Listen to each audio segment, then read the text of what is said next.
eu sou professora de Geografia e aqui no Explicador Virtual a gente vai dar continuidade ao conteúdo do 9º ano. E a matéria é China, quadro econômico.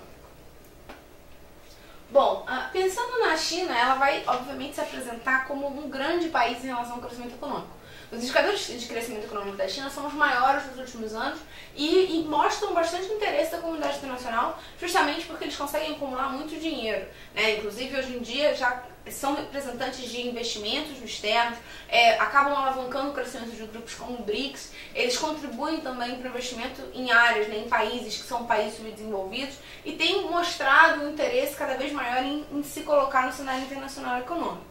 Inclusive, isso tem despertado o interesse das potências em relação a isso.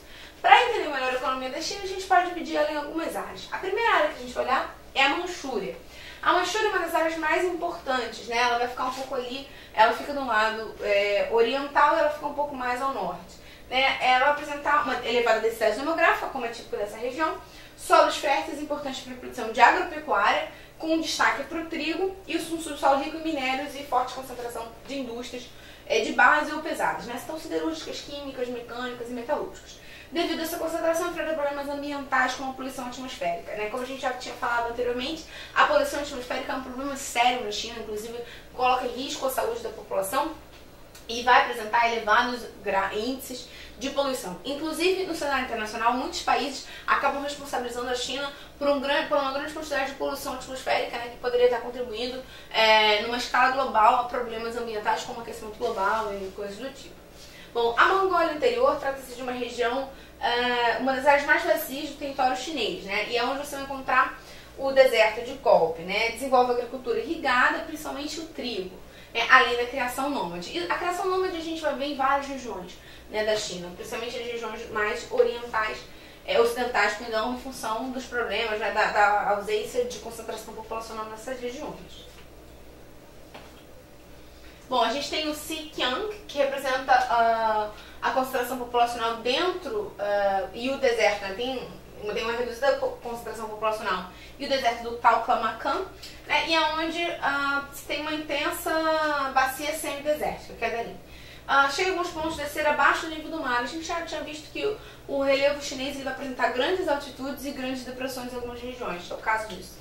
Destaca-se o aproveitamento de petróleo, agricultura irrigada, né, pomares, algodão, trigo, mais uma vez em repolho, e as estações de algumas indústrias estratégicas. É claro que o governo chinês, como tem uma concentração muito grande de poder, você não tem um regime democrático, eles conseguem planejar o crescimento econômico pensando simplesmente nas estratégicas, eles não precisam balancear com questões eleitorais, por exemplo. Então isso ajuda, como o objetivo do governo é o crescimento econômico chinês, isso ajuda bastante nesse processo de crescimento e de organização da distribuição industrial estrategicamente falando. E aqui é o Tibete, que vai ocupar o sudoeste chinês, é uma área muito elevada, a gente vê que tem um relevo bastante acidentado, e onde tem elevada a população dos tibetanos, né? Aquele grupo étnico que a gente tinha visto. Esse grupo ele vai reclamar o domínio desse território chinês, então ele devolve, ele gostaria que o governo chinês desse autonomia. É mais ou menos o que a gente vê em algumas regiões, né, da China, e isso acaba criando uma certa instabilidade com os tibetanos. A área apresenta como atividade econômica tradicional e a pecuária nômade, então é uma área muito pouco ocupada, né? Você tem ali alguns monges tibetanos, já é uma cultura bastante disseminada no ocidente hoje em dia. E hoje em dia o governo chinês tem uma estratégia de criar uma ferrovia até o Tibete para incentivar o processo de migração de chineses da etnia Han, que é a etnia principal, né, da China, para que eles ocupem a região ali no Tibete e aí dificultem e cada vez esvaziem mais a capacidade de legitimação da reivindicação por autonomia do território pelos tibetanos. Então isso também é uma tática muito utilizada, o Brasil já usou isso inclusive, para tentar regulamentar um território, ocupar e incentivar a migração para aquela região. Né? Como a gente já tinha falado, o governo chinês tem um controle muito grande da população, isso é possível de ser feito. Bom, e por fim as planícies chinesas, que vão ficar aqui essa área verde, com uma densidade demográfica muito elevada, né? Os seus solos vão permitir a produção de agricultura, então a gente já viu ali, inclusive lembra quando a gente tinha falado do clima de monções, então ele vai atuar bastante nessa região, então vai favorecer o cultivo de arroz, chás, a moeira e produtos tropicais e o milho, né? Aqui lembrando que a gente tem um clima mais tropical do que aqui, que é mais temperado. E aqui também tem maior concentração populacional e maior concentração de indústrias. E aqui que vão ficar as zonas econômicas especiais que a gente tinha visto. A gente pode chamar zonas econômicas especiais também de ZEs, né, que é o nome que se dá especificamente a essas zonas, tá?